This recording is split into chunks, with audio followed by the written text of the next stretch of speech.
Olá, vamos iniciando então o nosso encontro referente à sessão das 20h30 da sexta, agradecendo a Deus então por esse momento, silenciando os nossos corações, o nosso pensamento, e que essas vibrações elas se estendam a todos os lares da Terra, que elas envolvam o nosso lar, envolvam a todos aqueles que sofrem do corpo e da alma. Pai nosso que estais nos céus, que está em toda parte, santificado seja o vosso nome. Venha a nós o vosso reino, seja feita a vossa vontade soberana, justa, na terra como ela é feita nos céus. O pão nosso de cada dia nos dai hoje, perdoa, Senhor, as nossas dívidas, assim como devemos perdoar a todos aqueles que nos têm ofendido. Não deixe, Pai, cairmos em tentações e novos erros, mas livra-nos de todos os males. Que assim seja, graças a Deus, graças a Jesus. Então, nós iniciamos esse trabalho, essa atividade, com a leitura do Evangelho, Bem-aventurados os aflitos. Bem-aventurados os que choram, porque serão consolados. Bem-aventurados os que têm fome e sede de justiça, porque serão fartos. Bem-aventurados os que padecem perseguição por amor da justiça, porque deles é o reino dos céus. Bem-aventurados vós, os pobres, porque vosso é o reino de Deus. Bem-aventurados os que agora tendes fome, porque sereis fartos. Bem-aventurados vós que agora chorais, porque rireis. Mas há de vós ricos, porque tendes no mundo a vossa consolação. Ai de vós os que estáis fartos, porque tereis fome. Ai de vós os que agora rides, porque gemereis e chorareis. Justiça das aflições. As compensações que Jesus promete aos aflitos da terra só podem realizar-se na vida futura.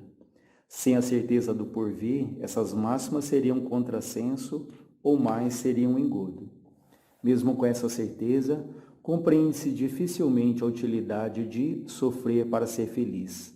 Disse que é para haver mais mérito. Mas então se pergunta, por que uns sofrem mais do que os outros? Porque uns nascem na miséria e outros nascem na opulência, sem nada terem feito para justificar essa posição. Porque para uns nada dá certo, enquanto para outros tudo parece sorrir. Mas o que ainda menos se compreende é ver os bens e os males tão desigualmente distribuídos entre o vício e a virtude. Ver homens virtuosos sofrer ao lado de malvados que prosperam. A fé no futuro pode consolar e proporcionar paciência, mas não explica essas anomalias que parecem desmentir a justiça de Deus. Entretanto, desde que se admite a existência de Deus, não é possível concebê-lo sem suas percepções infinitas. Aliás, sem as suas perfeições infinitas. Ele deve ser todo-poderoso, toda justiça, toda bondade, pois sem isso não seria Deus. E se Deus é soberanamente justo, bom, não pode agir por capricho ou com parcialidade. As vicissitudes da vida têm, pois, uma causa, e como Deus é justo, essa causa deve ser justa. Eis do que todos devem compenetrar-se. Deus encaminhou os homens na compreensão dessa causa pelos ensinos de Jesus. E hoje, considerando-os suficientemente maduros para compreendê-la, revela-a por completo através do Espiritismo, ou seja, pela voz dos Espíritos. Então aqui ele nos fala da justiça das aflições, que Deus, sendo justo, perfeito, nada, absolutamente nada, acontece sem ali a sua vontade. Talvez uma das frases mais ouvidas na casa de Fabiano é aquela que diz: nenhuma folha cai de uma árvore sem que Deus o permita. Então essa frase, sobretudo nesse momento, mas em todos os outros, ela deve acompanhar aí os nossos pensamentos, as nossas reflexões e o que o Evangelho nos ensina, que quando as causas elas não estão no presente, elas estão no futuro, Porque podemos atribuir muitas das nossas dores e aflições ao que fizemos no passado, quando em muitas situações uma análise honesta, justa, poderia nos fazer perceber que são atitudes dessa vida mesmo, talvez até de hoje, de uma hora, de minutos atrás, que gerarão consequências. E quando nós não encontramos essas causas na vida presente, o Espiritismo nos esclarece que elas estão ali no passado, né? Nas múltiplas vidas que vivemos. Essa não é a primeira, nem segunda, nem terceira, nem quarta, nem quinta, enfim. Inúmeras existências em que tivemos nossos acertos, conquistamos afeições, mas igualmente também tomamos decisões erradas, precipitadas, difíceis, magoamos, ferimos. Então é natural que dessa plantação que foi feita, haja ali a colheita agora. Nunca por castigo de Deus, jamais, mas são as consequências, são os aprendizados, às vezes difíceis, mas necessários, não é? E nós vamos então hoje trazer um tema que eu acho que é bastante relevante, que é do livro Boa Nova, né, pelo espírito de Humberto de Campos, através da psicografia do Chico Xavier, que fala sobre o bom ânimo, né? O quanto nós precisamos, nesses momentos, termos ali o bom ânimo, né? Fortalecermos a nossa fé, a nossa confiança. Ele fala a respeito de Bartolomeu, né? Bartolomeu era um dos apóstolos ali mais dedicados ao Cristo, só que ele trazia dentro dele uma tristeza muito grande. E houve uma ocasião em que, numa noite ali, Jesus consegue ter ali um momento a sós com Bartolomeu, não é? E Bartolomeu diz a ele: Mestre, eu não saberia nunca explicar-vos o porquê de minhas tristezas amargurosas. Só sei dizer que vosso evangelho me enche de esperanças para o reino de luz que espera os corações além, nas alturas. Quando esclarecesses que o vosso reino não é deste mundo, experimentei uma nova coragem para atravessar as misérias do caminho da terra, pois aqui o selo do mal parece obscurecer as coisas mais puras. Por toda parte é o triunfo do crime, é o jogo das ambições, a colheita dos desenganos. A voz do apóstolo se tornara quase abafada pelas lágrimas. Todavia, Jesus o olhou brandamente e lhe falou com serenidade: Bartolomeu, a nossa doutrina, entretanto, é a do Evangelho e da Boa Nova. E já vistes uma boa notícia que não produz alegria?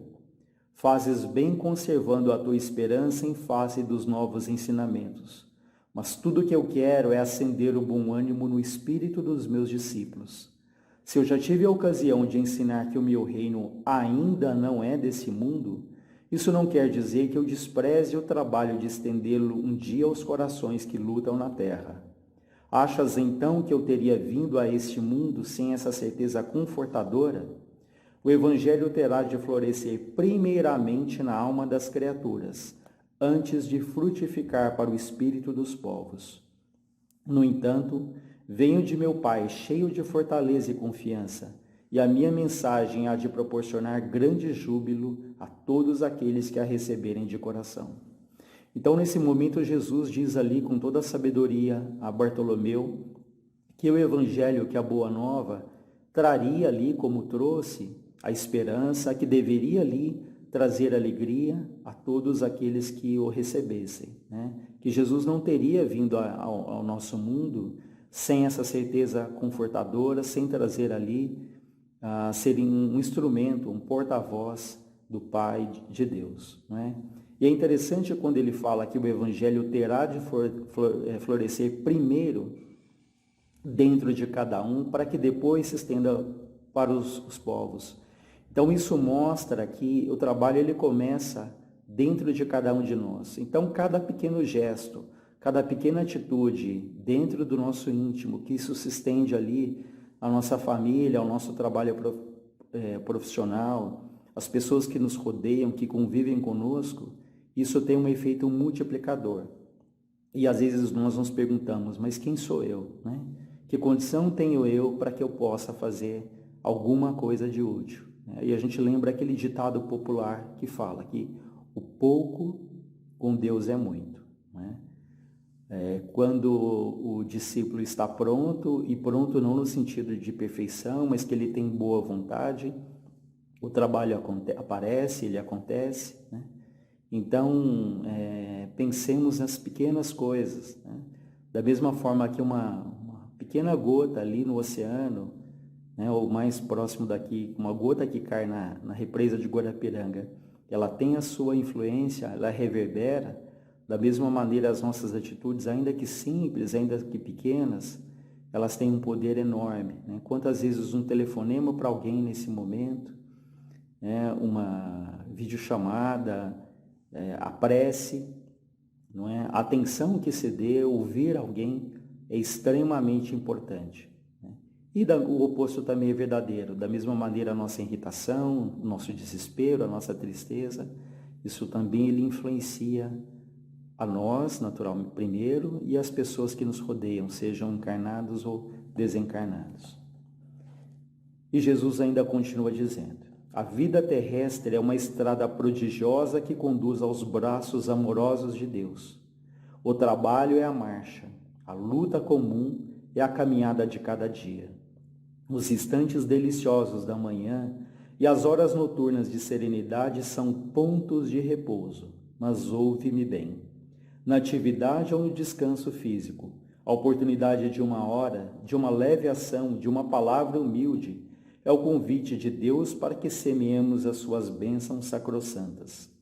Em geral, os homens abusam desse ensejo precioso para anteporem a sua vontade imperfeita aos desígnios de Deus, perturbando a própria marcha. Daí resultam jornadas ásperas, obrigatórias para a retificação de faltas cometidas, os infrutíferos labores. Em vista dessas razões, observamos que os viajores da terra estão sempre desalentados. Na obcecação de sua vontade própria, ferem a fronte nas pedras da estrada, cerram os ouvidos à realidade espiritual, vendam os olhos com a sombra da rebeldia e passam em lágrimas em desesperadas imprecações, né, que seriam blasfêmias, maldições, revolta. Amargurados gemidos, sem enxergarem a fronte cristalina, a estrada cariciosa do céu, o perfume da flor, a palavra de um amigo, a claridade das experiências que Deus espalhou para a sua jornada em todos os aspectos do caminho. Então aqui Jesus responde a Bartolomeu, né, que a vida terrestre é de fato uma estrada muitas vezes pedregosa, mas que ela nos leva ali, através dos aprendizados, nos leva a Deus, né? E ele diz uma coisa interessante, que os instantes deliciosos da manhã e as horas noturnas são momentos de serenidade. E quantas vezes nós acordamos ali naquele desespero, naquela correria, não fazemos uma prece, não temos ali um pensamento mais tranquilo, desejando que aquele seja um dia agradável, nos preparando para as lutas que todos temos. E essa fase agora nos traz isso, né? Ela nos leva a termos o tempo, né?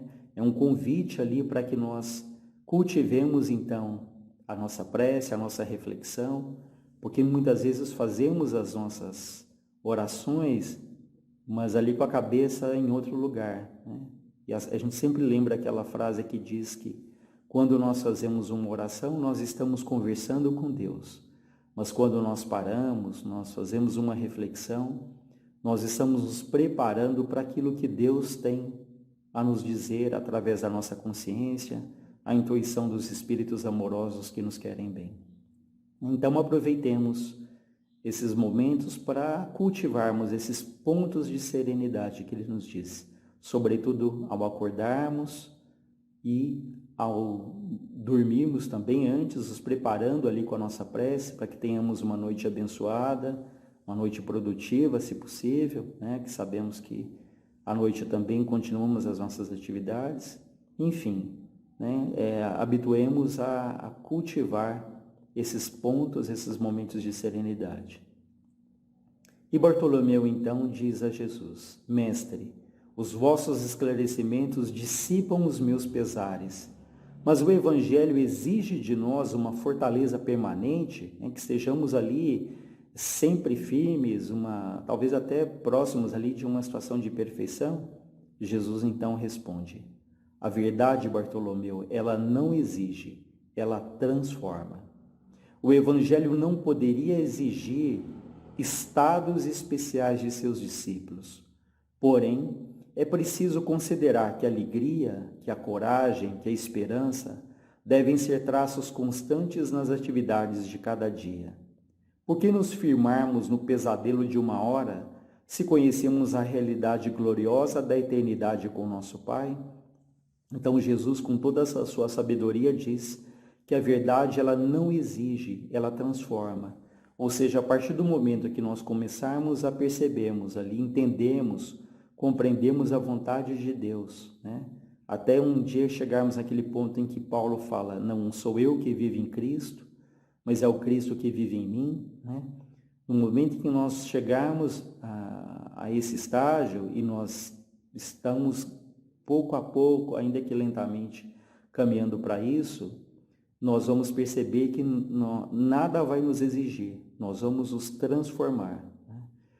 E isso talvez não seja nem tão claro, né? Assim como a gente não sabe em que momento que termina a madrugada e começa ali o amanhecer, na nossa luta, no nosso exercício constante, tem coisas que nos incomodavam profundamente, que nos machucavam, que gradativamente elas vão se transformando na medida em que a gente vai conhecendo o Evangelho, procurando vivenciá-lo ali nas pequenas coisas da nossa vida. Por isso que Jesus diz, a verdade ela não exige, mas ela transforma, não é? E diz que a alegria, que a coragem, que a esperança, elas devem ser traços ali constantes da nossa vida. Falamos, poxa, mas são momentos de medo, de insegurança, e na verdade todos nós temos os nossos medos, as nossas inseguranças, isso é muito humano. Mas a nossa fé, ela tem que ser maior do que o nosso receio, do que o nosso medo, né? Aquela frase que diz que corajoso é aquele que caminha apesar do medo, né? Então lembremos disso. Momentos aí em que testam a nossa fé, a nossa confiança, aquela frase que foi dita no início, que nenhuma folha cai de uma árvore sem que o Pai o permita, né? E Bartolomeu pergunta a Jesus, e quando os negócios do mundo nos são adversos, né? Quando as coisas, até os negócios, até materiais, eles não caminham de acordo com a nossa expectativa, com o nosso desejo.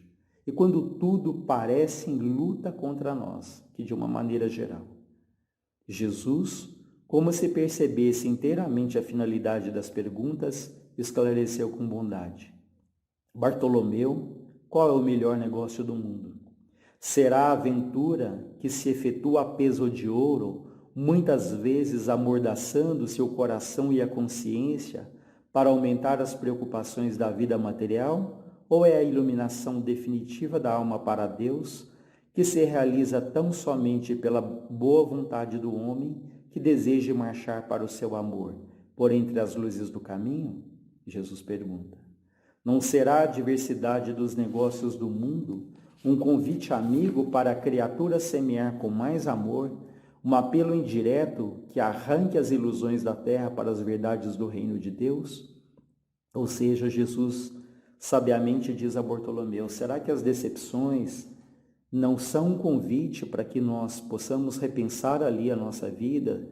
Será que isso, se a gente olhar para a nossa própria história, quantas vezes foram nos momentos de dor, de decepção, de tristeza, que aquilo nos fez repensar as nossas atitudes? Talvez foram momentos que foram ali um divisor de águas, nos impulsionando, nos alavancando a um novo modo de vida, a novos hábitos, né? Igualmente esse momento, talvez não, certamente ele traz ali para nós essa reflexão de coisas que não acontecem de acordo com aquilo que nós planejamos, que nós programamos, mas são convites ali de Deus para uma mudança de atitude e de hábitos, né? Enfim, e a partir dali, Bartolomeu, aquilo fez, a gente está resumindo que o texto é bem longo, aquilo fez uma mudança profunda nas atitudes de Bartolomeu. E Bartolomeu, então, volta para casa após aquele encontro de Jesus, e aqui nos diz, chegou a casa pela madrugada. Ao longe, os primeiros clarões do sol lhe pareciam mensageiros ao conforto celestial. O canto das aves agora ecoava em seu espírito com notas harmoniosas de profunda alegria. O próprio mugido dos bois agora apresentava uma tonalidade nova a seus ouvidos. Sua alma estava agora clara, o coração aliviado, feliz. Ao ranger os gonzos, que são as dobradiças ali da porta, seus irmãos dirigiram-lhe impropérios, acusações, dizendo ser um mau filho, de vagabundo, de traidor da lei. Bartolomeu, porém, recordou o evangelho e sentiu que agora tinha bastante alegria para dar a seus irmãos. Em vez de reagir asperamente, como de outras vezes, sorriu-lhes com bondade das explicações amigas. Seu velho pai o acusou, igualmente, escorraçando. O apóstolo, no entanto, achou natural. Seu pai não conhecia Jesus, ele, porém, conhecia. Não conseguindo esclarecê-los, guardou bem do silêncio e achou-se na posse de uma nova alegria. Depois de repousar alguns momentos, tomou as suas redes velhas e demandou a sua barca. Foi pescar. Teve para todos os companheiros de serviço uma frase consoladora e amiga. O lago como que estava agora mais acolhedor e mais belo. Seus camaradas de trabalho mais delicados e acessíveis. De tarde, não questionou, não discutiu com os comerciantes, enchendo-os, aliás, de espírito de boas palavras e de atitudes cativantes e educativas. Bartolomeu havia convertido todos os desânimos num cântico de alegria ao sopro regenerador dos ensinamentos do Cristo. Todos o observavam com admiração, exceto Jesus, que conhecia com alegria a nova atitude mental de seu discípulo. Enfim, tenhamos então todos, diante dessas lições aqui que o livro nos oferece, o bom ânimo, a esperança, pensamentos ali de otimismo, certos de que a situação muitas vezes não são fáceis, mas elas trazem ali o grande aprendizado. Muitas vezes é um sopro renovador em que periodicamente todos nós somos visitados ali na nossa vida. Então mantenhamos a nossa fé, a nossa confiança, ligando o nosso pensamento a Deus, a Jesus, a Frei Fabiano de Cristo, ao nosso Espírito protetor, para que sejamos unidos, confiantes, fortalecidos. Então nós vamos finalizando o nosso encontro, agradecendo uma vez mais ao Pai da vida, a Jesus, nosso Mestre, a Frei Fabiano de Cristo e a cada Espírito que nos acompanha e que nos assiste. Que todos os que sofrem do corpo, da alma, nesse momento recebam o alívio, o acalanto, o refrigério, que todos o buscamos. Pai nosso que estais nos céus, que está em toda parte, venha a nós o vosso reino, seja feita a vossa vontade soberana e justa, na terra como nos céus. O pão nosso de cada dia dai-nos hoje, perdoa, Senhor, as nossas dívidas, assim como nós devemos perdoar a todos aqueles que nos têm ofendido. Não deixe, Pai, cairmos em tentações, cairmos em novos erros, mas livra-nos, Senhor, de todos os males. Que assim seja, graças a Deus, graças a Jesus.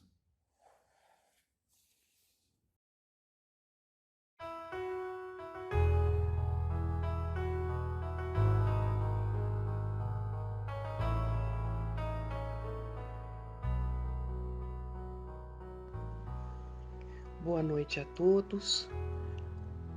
Nesta oportunidade em que estamos recebendo sobre as bênçãos divinas, junto a companheiros espirituais que fraternalmente nos amparam, nesta casa, bendita que é a casa Fabiano de Cristo, que nos oportuniza sempre as condições de estarmos tendo incentivo na consolação, no aprimoramento espiritual, no esclarecimento, que são tão importantes na época em que a nossa escola, bendita que a terra, clama por nós a renovação. Façamos desses momentos sempre unidos em prece, com a esperança fortalecida na fé, com a coragem de modificar aquilo que nós temos consciência que precisamos em nós mesmos, da modificação, a fim de que aproveitemos essas condições que nada mais são que as oportunidades que Deus nos beneficia a caminho do amor, a caminho da paz, a caminho da perfeição. Em especial essa noite, escolhemos para a prece um livro que chama-se Doutrina e Vida, autores diversos, psicografado por Francisco Cândido Xavier, na mensagem de uma poesia de Castro Alves sobre o tema Ante os Novos Tempos. Brilham áureos tempos novos, a inteligência domina, fala a razão cristalina, que estuda, aclara e deduz. A ciência larga a terra, onde refuge de rastros, para a conquista dos astros, sob o fascínio da luz. No bojo do firmamento, do chão à face da lua, a pesquisa continua, engenhos e lumaréus. A eletrônica revela vida mais alta e mais rica, e o homem se comunica povo a povo, céu a céus. A cultura pede frente, entre aplausos invulgares, no ar, no solo, nos mares, em tudo o apelo ao porvir. De ponta a ponta do globo, em vasta ascensão na história, clama o cérebro mais glória, grita o mundo progredir. Mas nos concertos dos louros, em que a ideia se embriaga, brado aflitivo pervaga o choro da multidão. São milhões de almas cativas à ignorância na terra, que a noite da angústia encerra nos vales de provação. A mágoa segue a penúria, o crime instala a doença, lastima-se turba imensa, encarcerada na dor.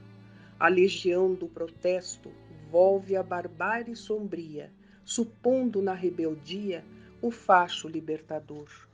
A guerra distende as garras, surgem conflitos de sobra, a desgraça se desdobra em chaga descomunal, e a força do raciocínio, do píncaro a que se eleva, não barra a invasão da treva, nem doma a fúria do mal. Do alto, porém, dimana visão diversa das coisas. Os mortos rebentam lousas, irrompem vozes do além. São mensageiros do eterno, anjos do céu sem escolta, trazendo Jesus de volta para a vitória do bem. Companheiros do Evangelho, que o vosso amor vibre puro, edificando o futuro nas leis excelsas do Pai.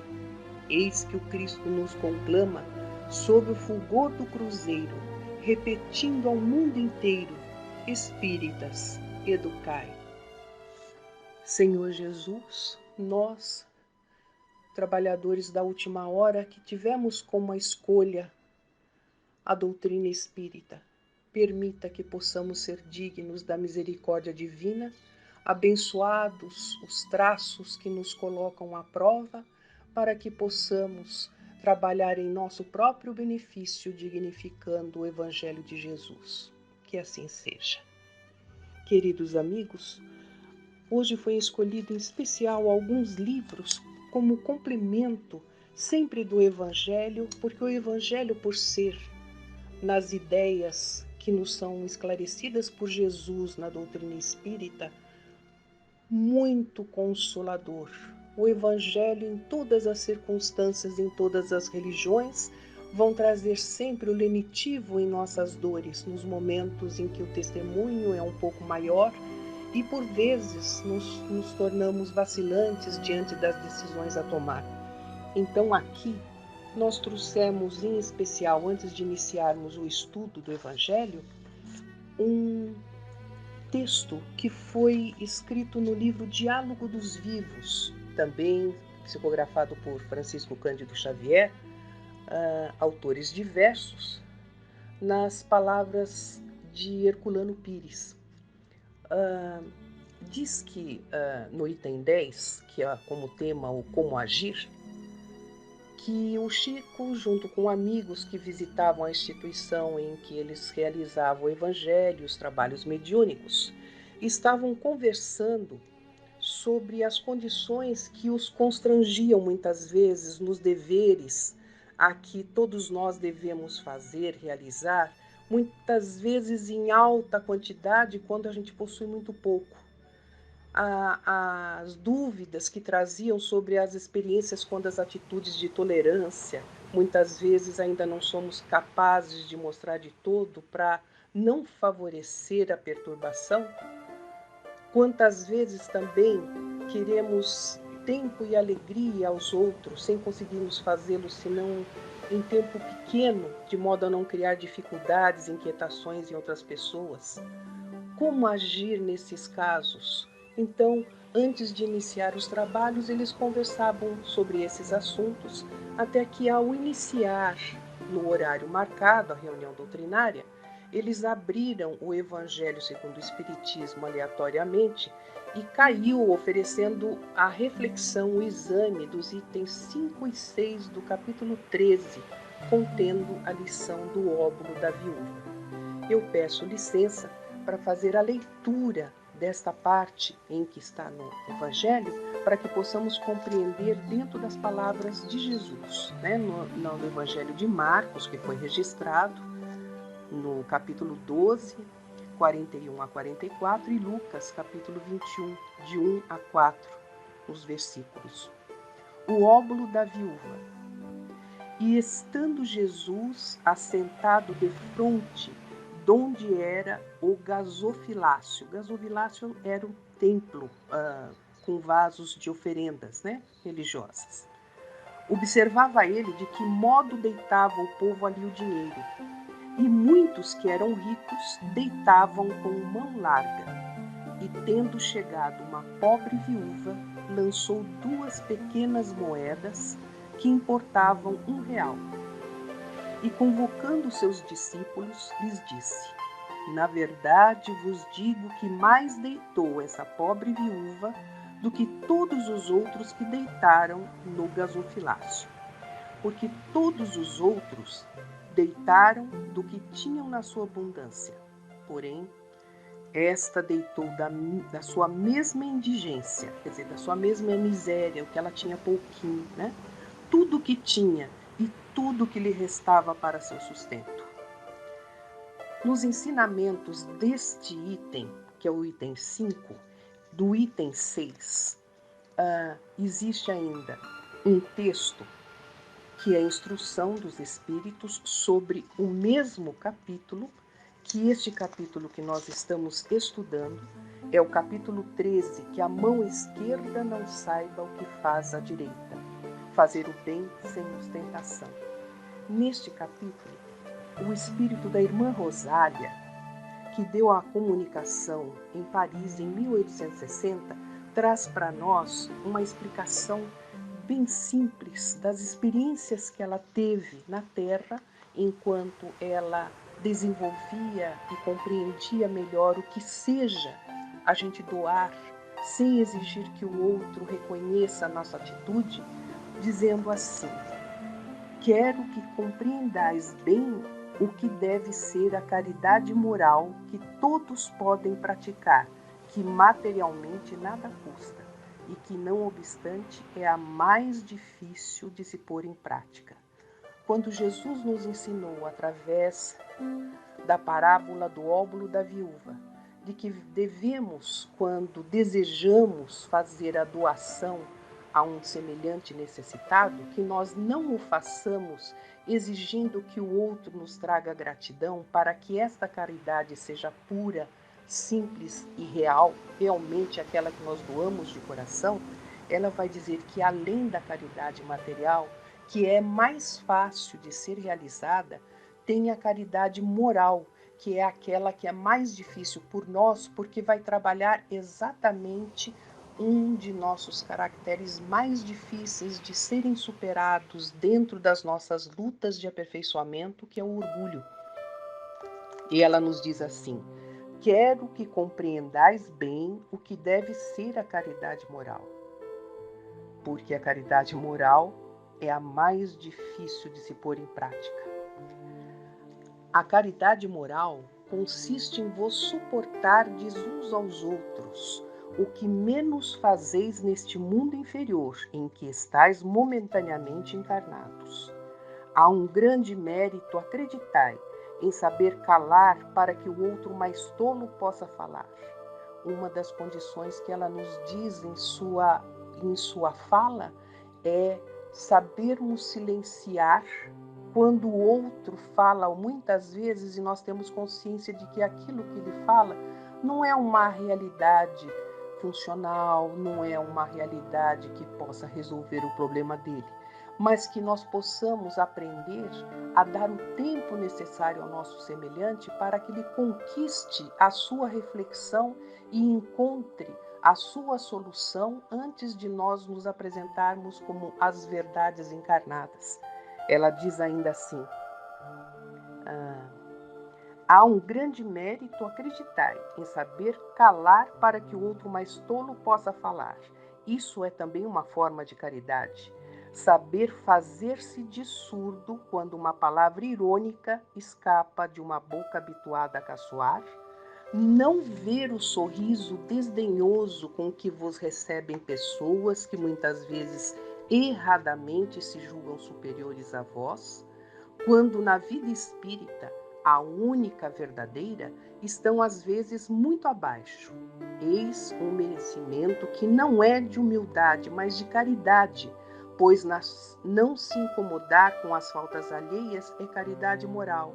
Olha que interessante, ela não fala que nós às vezes nos colocarmos temporariamente subalternos a determinadas dificuldades, que isso é humildade, não é. Mas é uma educação moral que nós temos em exercício em nós mesmos para que a caridade fale mais alto. Pode ser que a gente não esteja de acordo com o nosso semelhante, pode ser que não estejamos com a mesma opinião que ele, mas se nós nos fizermos alheios às imposições, às críticas, àquela vontade muito grande que nós temos às vezes de colocar o que nós acreditamos e não os demais, faz-se referência à caridade moral. E dentre essas e outras que ela vai falar também, ela diz assim: recordai-vos de que Jesus disse que somos todos irmãos, e pensai sempre nisso antes de repelirdes o leproso ou o mendigo, porque eles sofrem e nós devemos orar. A partir desta explicação, também nós colocamos outros estudos análogos num texto lindo do mesmo livro Diálogo dos Vivos, em que nós vimos a fala do Chico nos questionamentos descritos pelo Herculano Pires, né? Quando estavam juntos ouvindo as preocupações do grupo doutrinário. Finalizando esse trabalho, o Emmanuel trouxe uma psicografia através do Chico com o texto Melhor Assim. Nós não vamos ler o texto todo, mas vamos lembrar alguns itens que são importantes para a nossa reflexão, para o nosso apaziguamento emocional, para a nossa condição de aprendizes do amor, para que esses sentimentos sejam ressaltados em nosso exercício.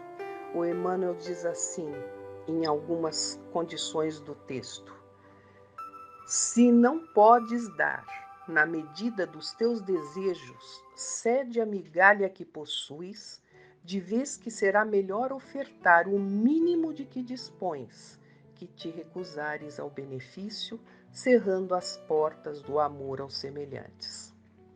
Que nós não nos coloquemos, como diz também no Evangelho, este assunto, no mesmo capítulo que nós estamos lendo, que muitas vezes a gente diz que não tem condições de ajudar.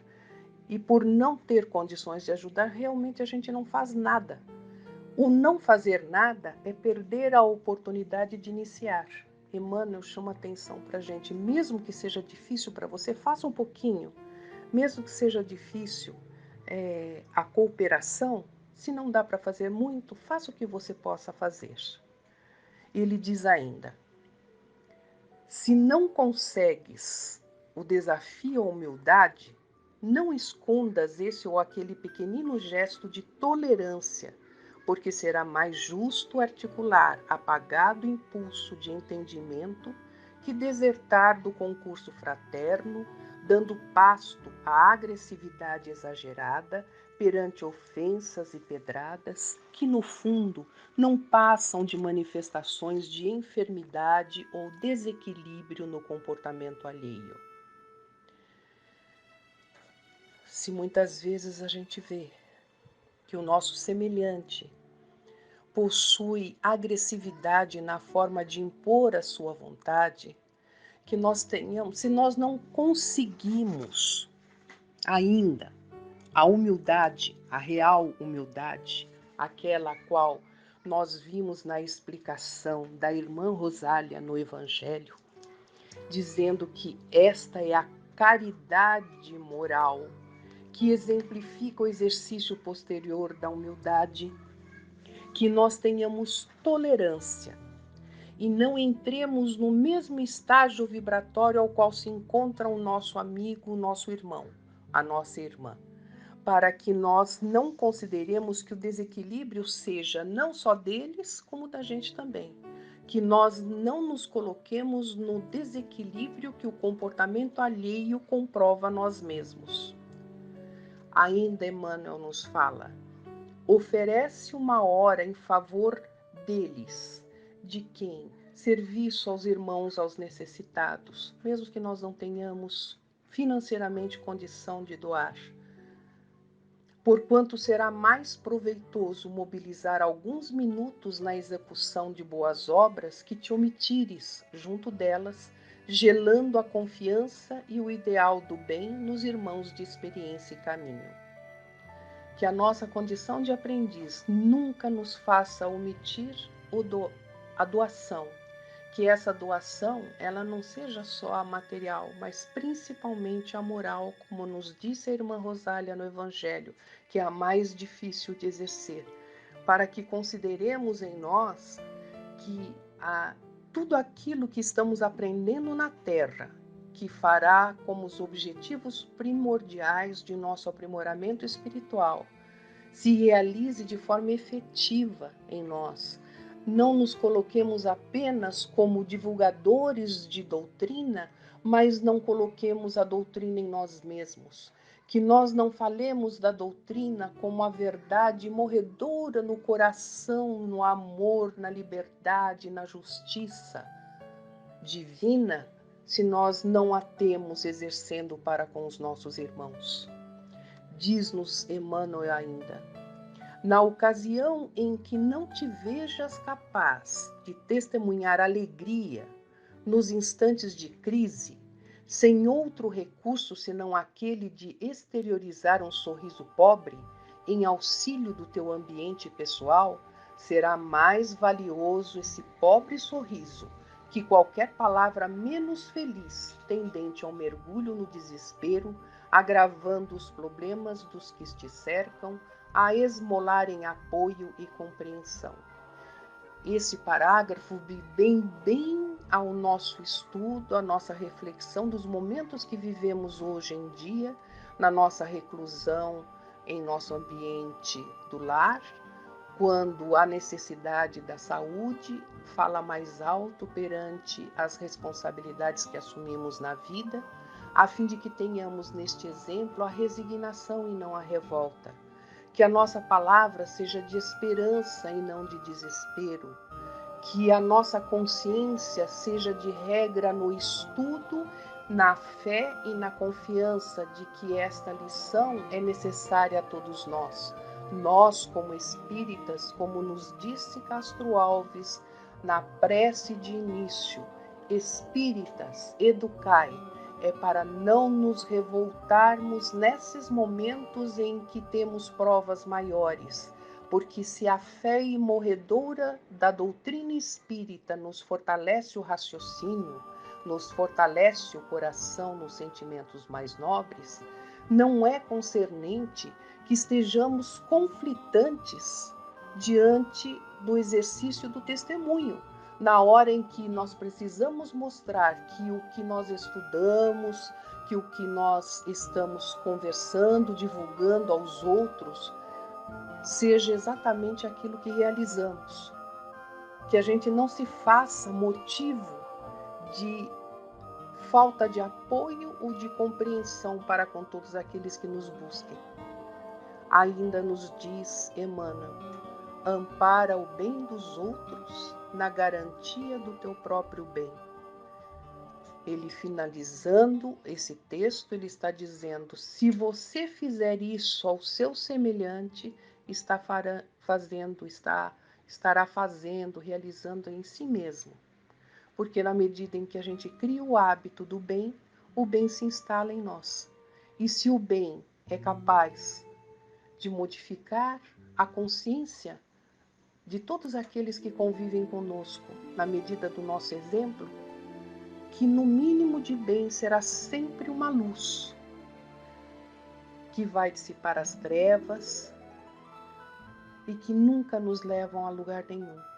Que a gente se faça presente nos momentos de crise, como realmente cristãos, auxiliando-nos uns aos outros, no amparo necessário do amor, da esperança, da galhardia, da tolerância perante as dificuldades maiores e principalmente na alegria de que vivemos sempre encontrando novos caminhos para a nossa ascensão.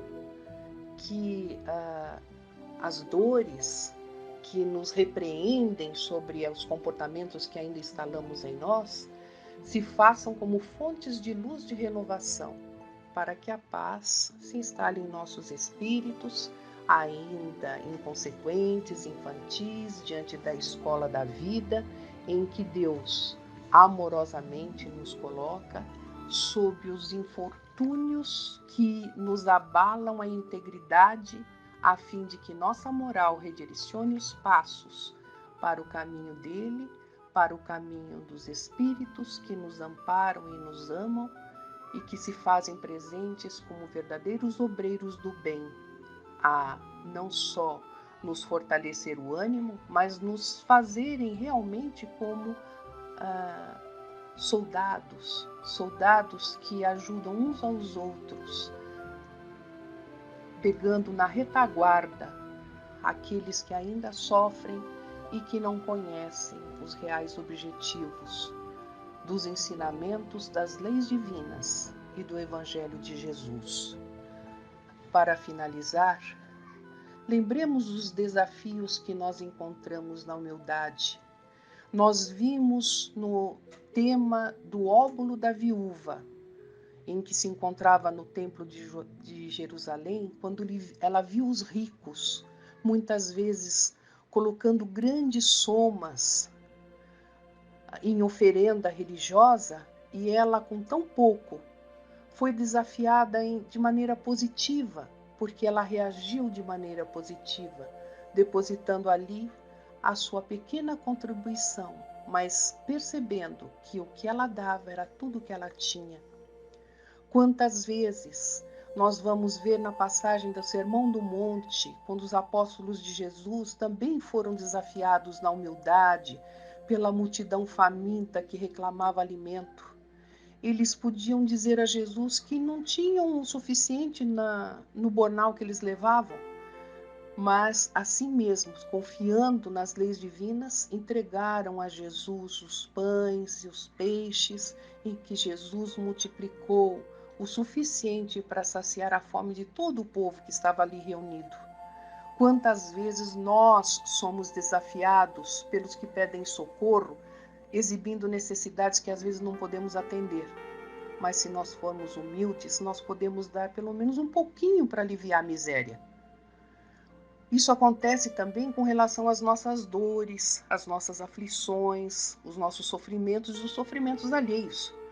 Quantas vezes nós somos procurados por pessoas que sofrem dores tão profundas que às vezes nós não temos recursos para cobrir todo aquele abismo de angústia. Mas se nós sinceramente elevarmos o pensamento ao Mestre e dermos o que nos for possível, talvez as nossas palavras, que às vezes não são tão bonitas como nós gostaríamos, tão efetivas como nós gostaríamos, possa levar ao sofredor o bálsamo, o entendimento, a consolação.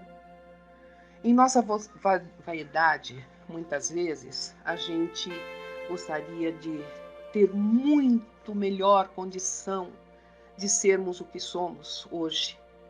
Mas na nossa humildade, sinceramente, nós podemos produzir o milagre do socorro divino, se assim o desejarmos. O desafio da humildade também sempre será um convite à fé. Se nós conhecermos a nossa fragilidade, a nossa pobreza de espírito, nós também seremos capazes de realizar e conhecer o poder e a riqueza de Deus, porque esse reconhecimento dá o parâmetro do que ainda precisamos realizar. Não é justo a gente querer resolver por nós todos os problemas alheios, quando ainda não conseguimos resolver nem os nossos.